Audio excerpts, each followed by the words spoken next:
Olá, pessoal do oitavo ano, espero que estejam todos bem. Meu nome é Larissa e hoje nós iremos trabalhar a semana 3 do PET volume 2, que vocês podem acompanhar aí na página 79. Bom, então nessa semana nós iremos reconhecer o papel de alguns organismos internacionais e a influência deles na economia dos países da América e da África, tá? E também identificar os blocos econômicos que atuam nesses dois continentes. Então, essas organizações mundiais ou organismos internacionais são os órgãos aí responsáveis pela integração, interrelação e acordos envolvendo os diversos países, tá? Então elas podem ser definidas aí como uma associação entre os países por meio de acordos, de tratados que têm a finalidade de incentivar a permanente cooperação entre os seus membros a fim de atingir os seus objetivos comuns. Então, como objetivos comuns, nós temos aí, por exemplo, a obtenção ou manutenção da paz, o desenvolvimento ou cooperação no âmbito econômico, estrutural e social, a resolução de conflitos armados, entre outras questões similares. Essas organizações foram criadas aí no período pós-guerra, onde se tinha uma preocupação muito grande com a estabilidade econômica e também com a segurança internacional, que havia aí uma necessidade de promoção da paz mundial, diante aí de tantos conflitos. Então, elas tiveram aí o seu surgimento, em sua maioria, aí na metade do século XX, e foi com a globalização e com o fim da Guerra Fria que elas se consolidaram aí como importantes atores no cenário internacional, tá? E vem se fortalecendo cada vez mais. Justamente por conta da ampliação da integração geoeconômica global devido à globalização, essas organizações elas ampliaram seu poder de influência, com a missão aí de estabelecer um ordenamento das relações intranacionais de poder e também influência política. Então, elas atuam aí na elaboração e regulação de normas, suscitam acordos entre países e buscam atender aí determinados objetivos. Então, eu trouxe aqui para vocês algumas das principais organizações que atuam aí no âmbito geopolítico, econômico e humanístico global. Bom, a ONU é a Organização das Nações Unidas e é considerada aí o mais importante organismo internacional que existe atualmente, justamente por reunir aí praticamente todas as nações do mundo. Foi criada no intuito de substituir a Liga das Nações, que também foi um órgão criado inicialmente com esse intuito de promover a paz, porém ele fracassou, Tanto que a gente teve aí a Segunda Guerra Mundial.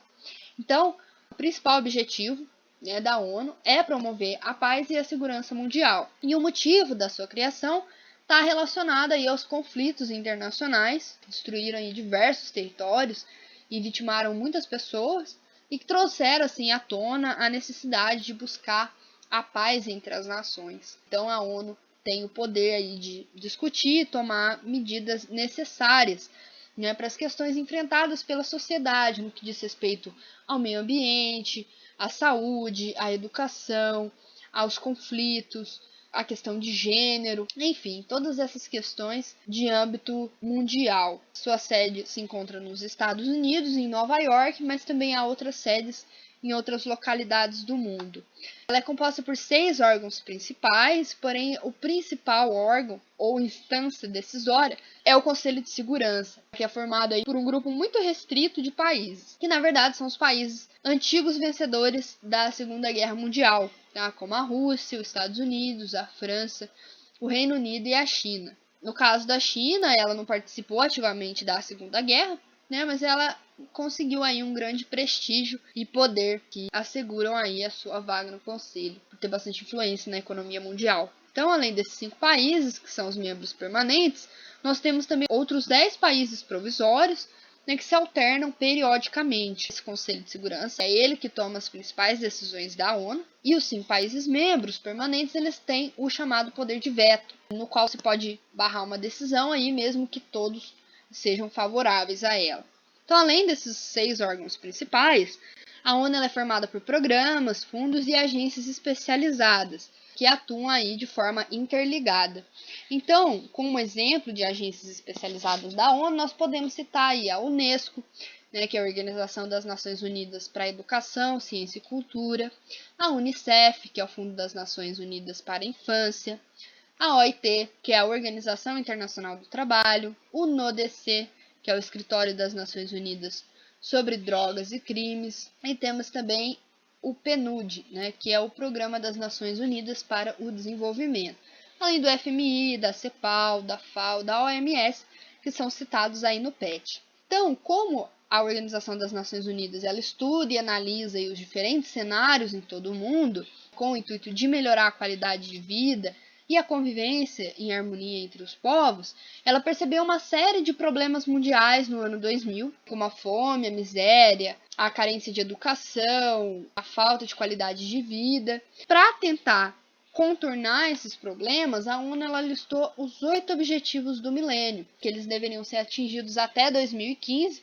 por todos os países membros dessa organização. No Brasil, eles são chamados de 8 jeitos de mudar o mundo, né, que são as principais questões aí que envolvem a humanidade nesse momento, que nós percebemos aí que não foram superadas, né, ainda há muito o que melhorar. Temos também a OMC, que é a Organização Mundial do Comércio, tá? Que é um organismo internacional responsável aí por legislar e acompanhar as transações econômicas e comerciais realizadas aí entre os diversos países. O seu principal objetivo é promover a liberalização mundial do comércio, visando aí combater o que nós chamamos de protecionismo alfandegário, que no caso é quando uma nação ela impõe elevadas tarifas para os produtos estrangeiros a fim de favorecer então a indústria local. Então, quando algum país tem algum tipo de problema com o outro, ele geralmente recorre a essa organização para que ela possa avaliar e julgar essa questão, tá? Então, esses são os países aí que compõem essa organização. Temos também a OTAN, que é a Organização do Tratado do Atlântico Norte, que é um instrumento militar, né, das grandes potências, a fim de intervir nos conflitos armados em qualquer parte do mundo para assegurar os direitos internacionais ou combater aí as possíveis ameaças ao atual sistema internacional, tá? Então esses são os países que fazem parte dessa organização. O Fundo Monetário Internacional é uma organização financeira aí responsável por conceder empréstimo, né, àqueles países que solicitam. É composto de 187 países e foi criado em 1944 na Conferência de Bretton Woods. Para adquirir esses empréstimos, os países que solicitam, eles devem atender aí uma série de exigências, né, tendo que transformar as suas economias internas, geralmente abrindo a sua economia para o mercado estrangeiro. Temos também o Banco Mundial, que foi criado aí em 1945 na Conferência de Bretton Woods. Inicialmente, né, o intuito era conceder empréstimo aos países que haviam sido devastados pela Segunda Guerra Mundial, né, os países europeus. Depois, os seus objetivos passaram a conceder empréstimos aos países da África, da América e também da Ásia. A principal diferença entre o Banco Mundial e o FMI é que o Banco Mundial está mais relacionado ao desenvolvimento estrutural, ou seja, ele destina recursos, né, a obras e empreendimentos em países em desenvolvimento e menos desenvolvidos, enquanto que o FMI, os seus interesses estão mais ligados à resolução de crises, de problemas financeiros e também econômicos. Temos também a OIT, que é a Organização Internacional do Trabalho, responsável por regulamentar, fiscalizar, estudar e também avaliar as relações de trabalho que existem em todo o mundo. Ela é formada por 182 países, além de representantes de empresas e também representações trabalhistas. Temos também a OCDE, que é a Organização para a Cooperação e Desenvolvimento Econômico, atualmente composta por 34 países, cujo objetivo é fomentar e incentivar as ações de desenvolvimento econômico, né, dos seus países membros, além de medidas aí que visem a ampliação de metas para o equilíbrio econômico mundial e a melhoria nas condições de vida e os índices de renda e emprego. No caso, o Brasil ele não é um membro aí dessa organização. E aqui nós temos a influência das organizações mundiais na economia dos países da África e da América Latina. Nós podemos citar, por exemplo, a questão das recomendações que são feitas a esses países por essas organizações, prometendo aí progresso em diversas áreas, né? Mas que na verdade a gente percebe que ao seguir essas recomendações, os países então eles passam a se submeter aos interesses dessas organizações, que passam a regular a sua economia e também redistribuir os seus investimentos. Então agora nós veremos a respeito dos blocos econômicos. Eles são uma formação de mercados regionais entre os países, com o intuito de dinamizar e integrar a economia dos seus membros, né, através da livre circulação de mercadorias, a redução dos impostos cobrados entre as importações. A criação e difusão desses blocos aconteceu aí no final da Guerra Fria, com o intuito de facilitar o desenvolvimento aí do comércio. Então, os países membros, eles realizam entre si a venda de produtos, permitem o tráfego de informações e bens pessoais e também dificultam a entrada de produtos de países aí que não são membros, né, por meio da criação de barreiras comerciais. Esses blocos são um dos principais elementos que propiciaram a instrumentalização de uma economia a nível global, por isso eu coloquei essa imagem aqui para vocês verem como que essa relação acontece de uma maneira interligada, justamente aí por integrar regionalmente os países. Essa formação de acordos potencializa o comércio através das tarifas comuns e das estratégias do mercado. Além disso, nós temos alguns tipos de blocos econômicos que vai determinar aí as suas características, como, por exemplo, a zona de preferência tarifária, a zona de livre comércio, a união aduaneira, o mercado comum e a união econômica e monetária. E quanto às vantagens e desvantagens, a gente percebe aí que esses blocos eles são vantajosos para a maioria dos países envolvidos, porque a troca econômica é bem ampla, que contribui aí para a circulação de bens, serviços e capital, além da circulação de pessoas, né, como é o caso da União Europeia e também do Mercosul. Mas a gente percebe também que as economias mais frágeis elas acabam ficando prejudicadas, como por exemplo o caso do México, onde a gente percebe que as indústrias estadunidenses elas se instalam no território mexicano, utilizam mão de obra barata para produzir as suas mercadorias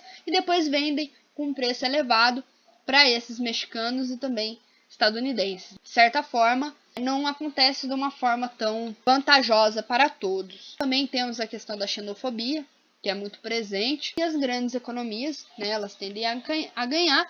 Porém, os países com economias mais fragilizadas, que possuem uma dependência maior com relação a esses outros países, têm a sua economia aí prejudicada. Então, nós temos esses blocos econômicos, né, que vocês podem acompanhar aqui na legenda e a sua distribuição aí no globo. Então, de uma forma geral, o intuito desses blocos é desenvolver aí o comércio, tá? A economia, através da integração desses países, além de permitir uma livre circulação de bens, de pessoas, mercadorias e serviços de maneira mais livre. Chamaremos atenção também a esse bloco econômico aqui, que é a Comunidade para o Desenvolvimento da África Austral, que é o SADC, que tem o objetivo aí principal de estabelecer a paz e também a segurança aí nessa região.